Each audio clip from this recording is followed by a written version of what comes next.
Glória a Deus. Por gentileza, abra comigo sua Bíblia no segundo livro de Samuel, do profeta Samuel, no capítulo de número 6 e o versículo de número 11. Eu queria pedir ao presbítero Márcio que abaixasse o volume nas costas dos diáconos. Tem um botão de volume de voz. Abaixa para mim, por favor. Glória a Deus. Segundo Samuel 6 e 11. Fratello. Va bene? Amém? Estamos juntos? Diz assim a palavra de Deus. Ficou a arca do Senhor na casa de Obed-edom, o geteu, 3 meses. E o Senhor o abençoou, e a toda a sua casa. Amém. Irmãos, esse é o nosso último estudo na série da família cristã. E nós gostaríamos de agradecer a Deus por esses estudos da família cristã que foram tão importantes. Estamos sempre recebendo feedback dos obreiros, pastores, nossos companheiros, que estão ministrando nas nossas congregações e falando da bênção que tem sido esse trabalho para a glória do nome do Senhor Jesus e o esclarecimento desse trabalho para a glória do nome do Senhor Jesus.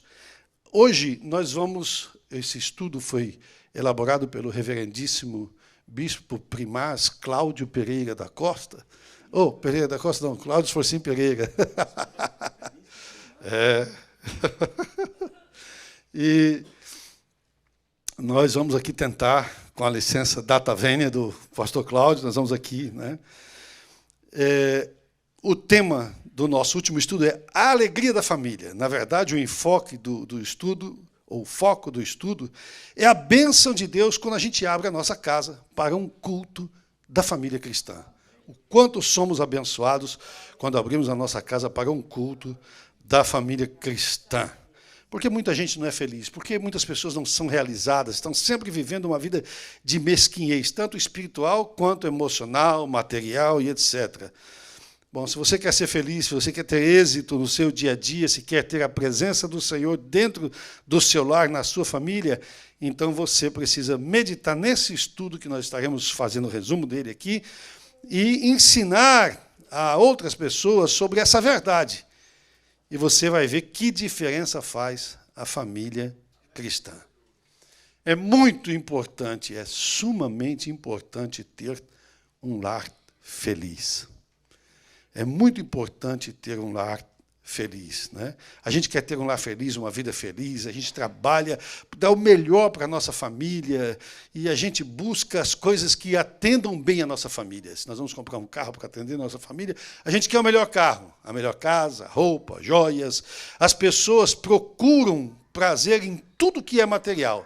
Esportes, bebidas, drogas, etc. Elas buscam essa felicidade que é momentânea, que passa, que dura muito pouco, e às vezes nem dura nada, né? A verdadeira felicidade está muito mais perto do que as pessoas imaginam. A verdadeira felicidade está em Jesus Cristo, está em fazer a vontade do Senhor Jesus na nossa vida, não é? O segredo de ser feliz é estar no centro da vontade de Deus, não é? Quem anda no centro da vontade de Deus é feliz. Não é? Então, por que muitas famílias que se dizem cristãs são infelizes? Muitas pessoas dizem ser cristãos, mas uma parte considerável dessas pessoas, elas simplesmente estão sentadas aqui na igreja, mas elas não são cristãs de verdade. São cristãos da boca para fora. São pessoas que vivem a rotina da igreja, mas não vivem a essência do evangelho. Não tem uma vida de verdadeira comunhão com o Senhor Jesus Cristo. A vida dessas pessoas não é dirigida pelo Senhor Jesus Cristo, não é dirigida por Deus. Elas amam a Deus, conhecem o Evangelho, mas elas não cumprem o propósito de Deus na vida delas. Lá no livro dos Atos dos Apóstolos, encontramos na palavra de Deus o apóstolo dizendo que Davi cumpriu o propósito de Deus na sua geração. Tendo Davi cumprido o propósito de Deus na sua geração, morreu e foi sepultado com seus pais. Irmãos, quantas pessoas será que nós podemos dizer, especialmente nesse tempo de pandemia, que morreram e cumpriram o propósito de Deus na vida delas? O apóstolo Paulo disse, eu combati o bom combate, acabei a carreira. Ou seja, eu cumpri o meu propósito. Eu fiz o que Deus me tinha mandado a fazer. João Batista morreu muito novo, mas ele cumpriu o propósito dele. Eu gosto de lembrar, especialmente às vezes quando nós estamos ministrando em alguma cerimônia fúnebre, né? A nossa vida não é contada diante de Deus pelos anos que nós vivemos, porque Deus não vive no tempo. Deus vive na eternidade. Nós vivemos no Cronos e Deus vive no Kairos. Então, Deus está na eternidade. Ele não conta a nossa vida por tempo, ele conta a nossa vida por propósito. Algumas coisas das quais nós abdicamos, como, por exemplo, a família cristã, nós estamos abdicando o propósito de Deus na nossa vida. Abrir a nossa casa para que a bênção de Deus, como uma arca, a arca do Senhor, estivesse dentro da nossa própria casa. Então, os prejuízos de ser um cristão nominal são incalculáveis, irmãos. Quando uma pessoa diz que é cristã, mas não vive a sua vida, ela é um crente de fachada apenas. É igual o pessoal do Hollywood, dos estúdios de Hollywood. Você vê aquela casa maravilhosa, você vai lá, só tem a fachada, atrás não tem nada. Então a pessoa assim, você olha maravilhoso, mas por dentro é uma pessoa vazia. Não tem alegria de verdade, não tem vida de verdade. Mas isso vai refletir na vida da pessoa, na vida do cônjuge dessa pessoa, né? Na vida dos seus filhos, na vida daqueles que estiverem ao redor dessa pessoa. Essas pessoas não têm uma alegria verdadeira, não têm uma felicidade verdadeira, plena. Não têm. Elas não são capazes de ter alegria na adversidade, não são capazes de enfrentar a adversidade. Elas enfrentam a vida como qualquer pessoa incrédula lá fora. Quando chega o momento da adversidade, da luta e tal, ela sabe orar, mas ela fica preocupando, buscando solução em tudo. Aí chega um momento que ela diz, peraí, deixa eu buscar Deus para ver o que é que vai dar. Né? Então, porque a felicidade que essa pessoa tem não está condicionada àquilo que está ao seu redor, quando a pessoa serve a Deus de coração, mas aquilo que Jesus fez na sua vida. A nossa felicidade está naquilo que Jesus fez na nossa vida. O prejuízo é ainda muito maior, porque não afeta só a si, mas afeta a vida dos filhos. A família é afetada emocionalmente. Infelizmente, existem pessoas que se dizem crentes, mas na sua casa, quando eles chegam, os filhos se escondem. Quando chega em casa, não tem paz. A esposa preferia que ele não tivesse chegado. Ou quando ela chega, o marido fala, uau, chegou a minha luta. Eu vinha falando para o pastor Moisés, eu tenho 2 lutas eternas. Até o fim da minha vida, eu vou ter essas 2 lutas. A minha esposa e a minha sogra. É porque o sobrenome delas é luta, irmãos. Viu? Então, por isso, né? É luta. Mas é uma luta boa, a outra mais ou menos. Então, porque essas pessoas afetam a vida emocional não sendo um crente de verdade. Um crente genuíno, não é? Espiritualmente, na área material também. Os filhos de alguns, longe da vista dos pais e líderes da igreja, eles são iguais, são piores do que as pessoas no mundo. Gente, nós estamos vivendo um tempo que ninguém esconde mais nada de ninguém. Verdade ou não? Né? Há alguns anos já, né? Às vezes, alguns filhos de crentes, o comportamento deles na escola, alguém filma e manda para nós. Pastor, olha aqui. Olha o comportamento dessa moça. Um dia filmaram uma em cima da mesa do refeitório da escola, dançando. Em cima da mesa do refeitório da escola. Filha de pastor. Irmãos, é triste. Né? Eu sei que, às vezes, os pais se esforçam para criar bem os filhos e tudo e tal, mas isso aqui, geralmente, é resultado de uma vida cristã de fachada. Até porque quando vem para a igreja, às vezes se alegra, né? Se alegra ou se faz alegre, né? E tal, você vê e fala, mas que coisa linda essa juventude, aquela pessoa e tal, aquele irmão, aquela irmã. Né? Um filho de um irmão um dia disse assim, vocês acham que minha mãe não é nada na nossa casa? Ela não é nada disso aí. É totalmente diferente. Não tem nada a ver, isso aí é aqui. Lá em casa é outra pessoa, totalmente diferente. Né? Pessoas que dão mau testemunho, mau exemplo diante dos seus, principalmente diante dos filhos, porque os pais não vivem de uma maneira sincera diante de Deus, e aí toda a casa é afetada. Meu pai é crente na igreja. Uma criança disse um dia, eu queria que o meu pai fosse, eu queria morar aqui na igreja, porque aqui na igreja o meu pai é bonzinho. Eu queria morar aqui, porque aqui o meu pai é bonzinho. Gente, família cristã molda o caráter da pessoa. Nós desenvolvemos qualidades de caráter, virtudes, que nos ajudam a ser pessoas de verdade, comprometidas com a palavra de Deus e com Deus da palavra. Você está trazendo a bênção de Deus para dentro da sua casa. Agora, quando isso não acontece, o que acontece? A pessoa não está nem lá, nem cá. Não é? Mau testemunho, mau exemplo. Então, parece que não, mas as crianças observam muito. Observam muito. E é por isso que Deus não gosta do crente morno. Né? Parece que não é de Deus nem é do mundo. É pior ainda, né? Pior do que o incrédulo. A Bíblia diz, o Senhor disse assim, eu não suporto essa morbidão, essa mornidão na minha boca, eu vou vomitar isso para fora da minha boca. Não é? Deus não se agrada disso. Então, a igreja morna é aquela que é parecida com o mundo em comportamento e professa o cristianismo, mas, na realidade, ela é espiritualmente miserável. Não é? E como é que você faz para não ser um cristão nominal? Como é que a gente faz para não ser um cristão da boca para fora?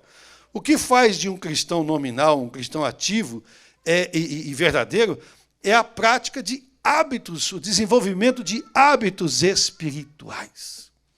A pessoa tem o hábito de chegar em casa, liga a televisão e acabou. A pessoa tem o hábito de chegar em casa, vai fazer uma coisa ou outra e acabou. Nunca tem o hábito de chegar em casa e pegar a Bíblia e ler a Bíblia com a família. Você não precisa fazer uma vigília, um culto de 24 horas. É você fazer um culto com a sua casa. Não custa cantar um hino, ler um versículo da Bíblia ou ler um trecho da Bíblia, dobra o joelho e ora com a família. Talvez você gaste meia hora com isso. Não é? A menos que você goste mesmo de cantar. Né?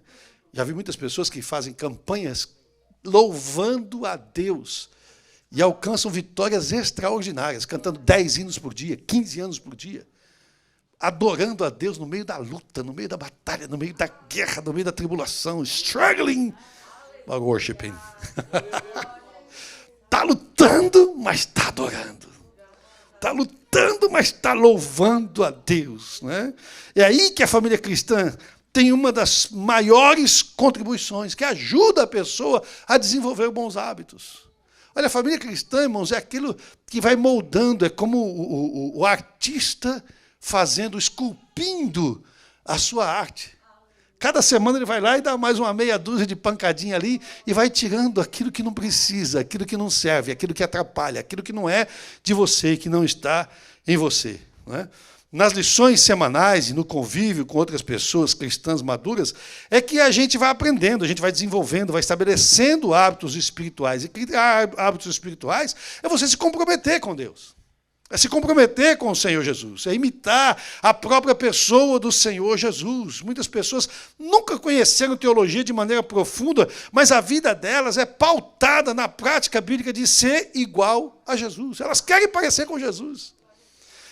Você vai perguntar para ela o que é pneumatologia. Ela fala, deve ser uma fábrica de pneu de carro, não é?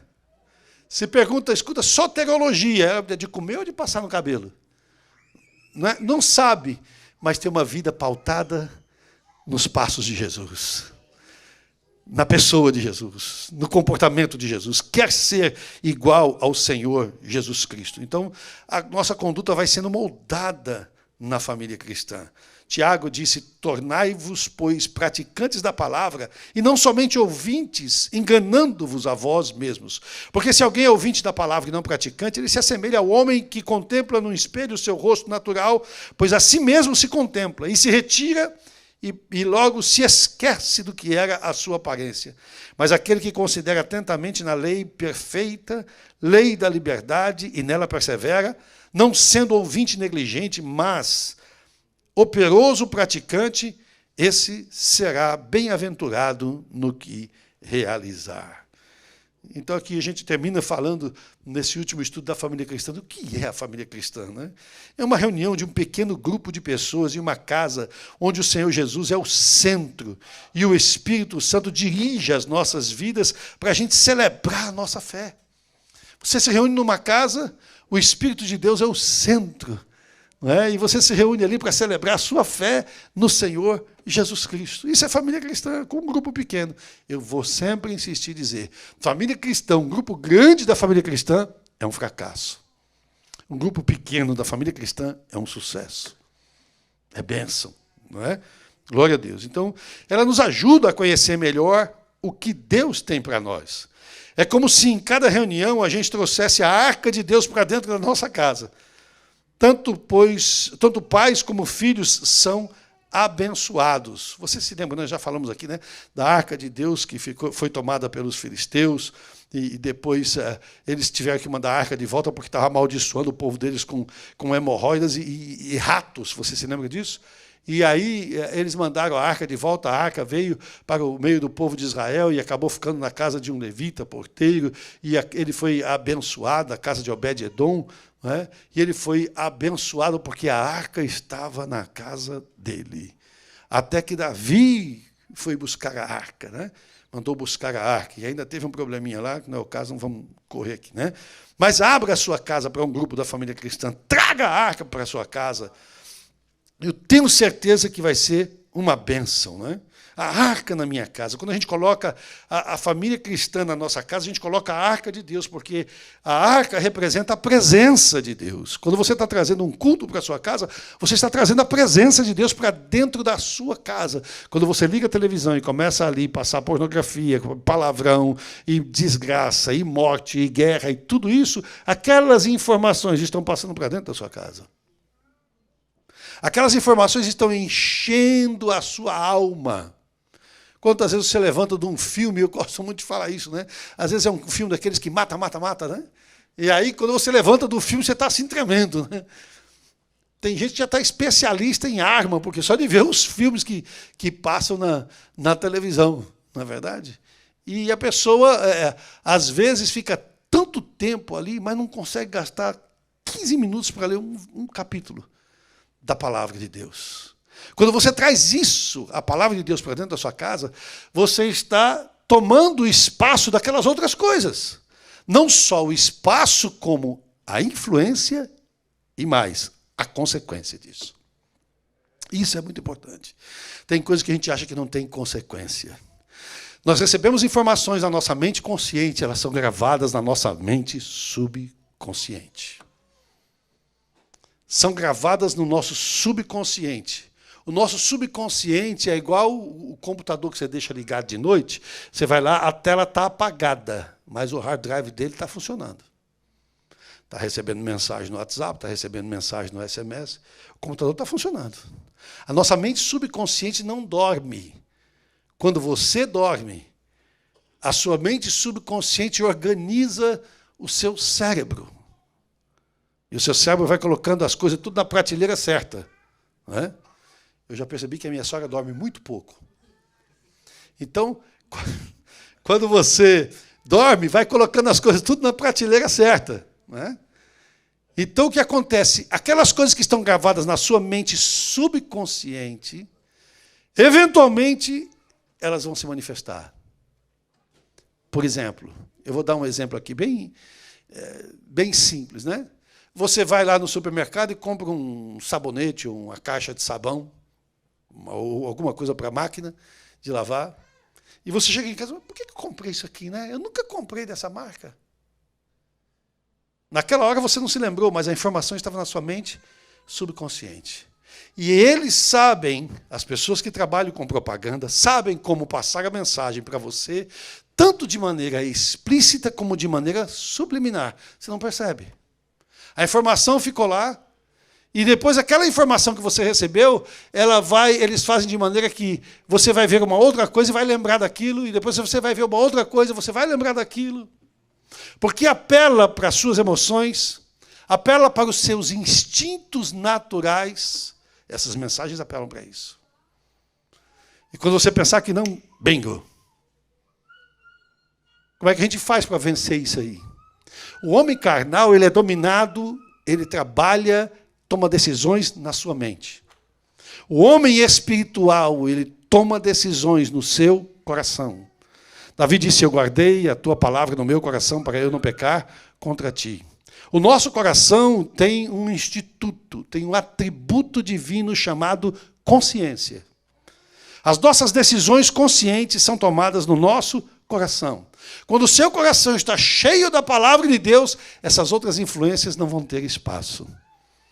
Se você tem mais palavra de Deus do que estas coisas, mesmo que elas estejam presentes, você vai estar dominado pela palavra de Deus, ou a sua influência maior vai ser a palavra de Deus. Eu guardei a tua palavra no meu coração para eu não pecar contra ti. Entende a importância? Quando nós trazemos a família cristã para dentro da nossa casa, nós estamos enchendo a nossa casa da presença, da glória, da palavra de Deus, da autoridade de Deus e da provisão de Deus. Isso quer dizer alguma coisa para você? O que tinha dentro da arca? O que tinha dentro da arca era um vaso com maná que Deus havia mandado no deserto, a arca de Arão que havia brotado, florescido e brotado, e tinha também lá as tábuas da lei. As tábuas da lei representam a palavra de Deus, o mandamento do Senhor. A vara de Arão, a autoridade de Deus. E o vaso com maná, a provisão de Deus. Quando a gente fala, você está trazendo a arca para dentro da sua casa, significa a família cristã traz a bênção de Deus para a minha casa. Traz provisão de Deus, traz a autoridade de Deus. Os demônios não vão mandar aqui, não. Quem manda aqui é Jesus. Glória a Deus, a autoridade de Deus. Quando você traz a arca de Deus para dentro da sua casa, você está trazendo também a provisão de Deus para dentro da sua casa. Ele não vai deixar faltar na sua família, em nome de Jesus. A comunhão com Deus, a vara de Arão, nós já passamos por aqui, né? Muitos pais, irmãos, nós estamos falando aqui, ó, a vara de Arão é a autoridade de Deus. Muitos pais já perderam a autoridade dentro de casa. Mas 2 minutos eu vou terminar, irmãos. 2 minutos meu, né? Não do relógio. Muitos pais já perderam a autoridade dentro de casa. Escute. Ele perdeu a autoridade com a esposa, ele perdeu a autoridade com os filhos, ele perdeu a autoridade espiritual dentro da casa dele. Ele é o sacerdote lá. Mas perdeu a autoridade. Já não tem mais autoridade nenhuma. Quem manda é a esposa, quem manda são os filhos. São eles que mandam na casa dele. O filho faz o que quer, a filha faz o que quer. Eles ficam trancados dentro de um quarto, horas e horas e horas e horas, a fio, mergulhados aqui, ó, no aparelho celular. Que é um computador com acesso ao mundo da internet, que até telefone tem. E o que acontece? Isso aqui vicia, isso aqui desvirtua, isso traz problema para a mente da pessoa, como qualquer outra droga traz, se você usar isso aqui de maneira indevida. Você viu a notícia essa semana do garoto lá que matou a mãe e o irmão, porque não deram o celular para ele. Matou a tiro a mãe e o irmão e atirou no pai, também queria matar o pai. E parece que a bala se alojou, o projétil se alojou na coluna cervical do pai, e me parece que ele vai ficar aleijado. Gente, família cristã traz a autoridade de Deus para dentro do nosso lar. Nos ensina a retomar a autoridade de Deus. Retomar a bênção de Deus dentro da nossa casa. Mas o meu filho está desviado, mas a minha filha está desviada, a minha filha bebe, o meu filho ele fuma, o meu filho não sei o quê. Não importa. A autoridade é sua. Se você trouxer a arca para dentro da sua casa, o Senhor vai começar, a autoridade de Deus está lá. A vara de Arão que floresceu está lá. A autoridade de Deus vai começar a repreender tudo isso. Deus vai te dar sabedoria, Deus vai te dar graça, Deus vai te dar poder, Deus vai te dar estratégia para você repreender todas essas coisas. E vai retomar, em nome do Senhor Jesus, o controle espiritual da sua casa, em nome de Jesus. Deus conserta todas as circunstâncias, não é? Deus vai mostrar milagrosamente a quem foi que ele conferiu a autoridade, na sua casa, na igreja, no governo, nas nações. Se eles não se renderem ao temor de Deus, eles vão ter que se render ao terror de Deus. Eu vou repetir. Se o mundo e as pessoas dentro da sua casa ou as pessoas ao seu redor não se renderem ao temor de Deus, eles vão ter que se render ao terror de Deus. Você sabe o que é o terror de Deus? É estar longe de Deus. Eu amo aquele versículo, capítulo 22 e 11 dos Salmos.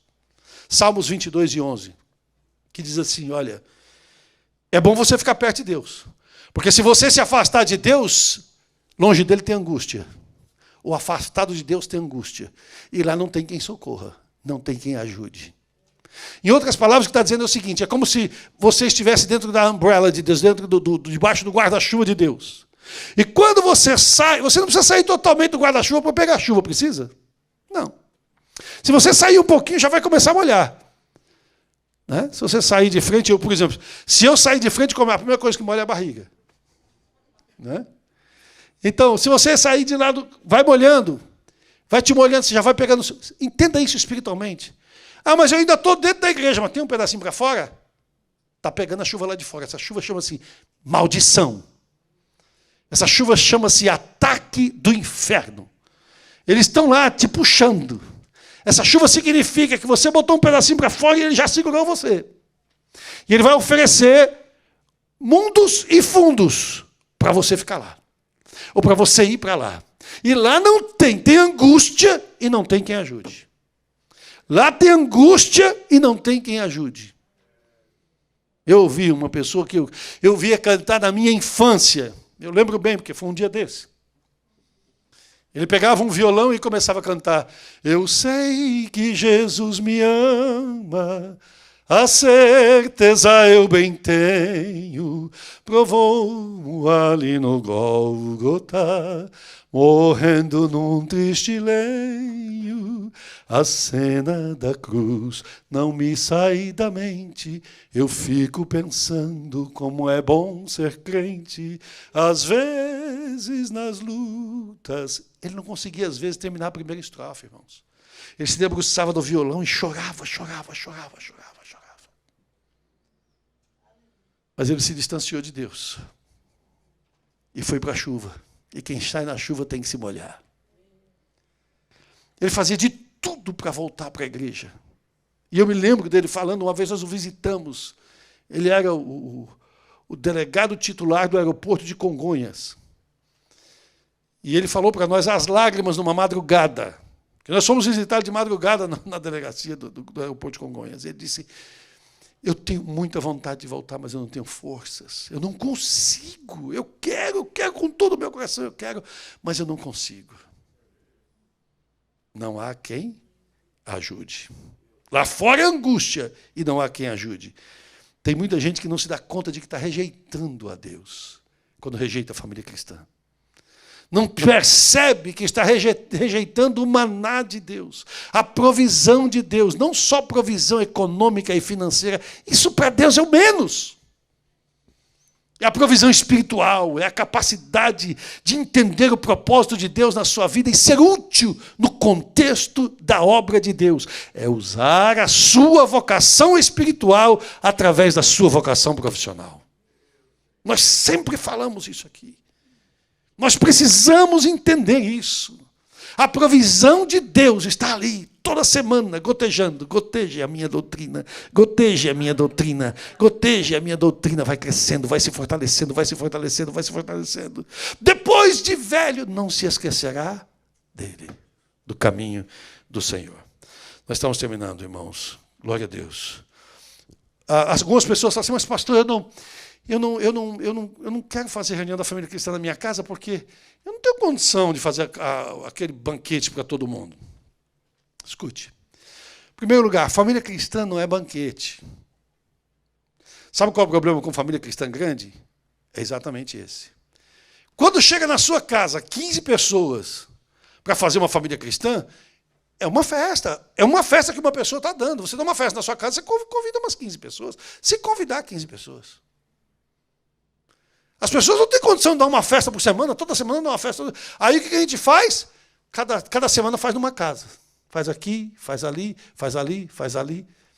Perde identidade. Não tem condição de trazer os amigos, porque cada vez é num lugar, às vezes não sabe nem onde é. E as pessoas nunca vão fazer isso. É muito diferente de você fazer um cafezinho para 5 pessoas. Sim ou não? Quando você faz um cafezinho para 5 pessoas, 6 pessoas, 8 pessoas, no culto da família cristã na sua casa, é muito mais fácil a pessoa aceitar e dizer, não, mas toma um cafezinho com leite depois lá, como um pãozinho com manteiga, beleza, ó. Passado na chapa ali, é uma maravilha, na hora de dormir é mais leve, né? É mais tranquilo, não vai ficar barrigudo, não vai engordar. É uma coisa maravilhosa, não é verdade? Então, a pessoa tem vergonha porque a casa é muito simples, ela chega lá, vê o banquete que a outra pessoa fez e fala, eu não posso fazer isso. Aí a gente fica fazendo escala da casa de um, da casa do outro. Por que faz a casa de um? Porque aí cada semana é um que faz o banquete. Né? Um faz o churrasco, outro faz não sei o quê, outro faz o jantar, outro faz não sei o que lá.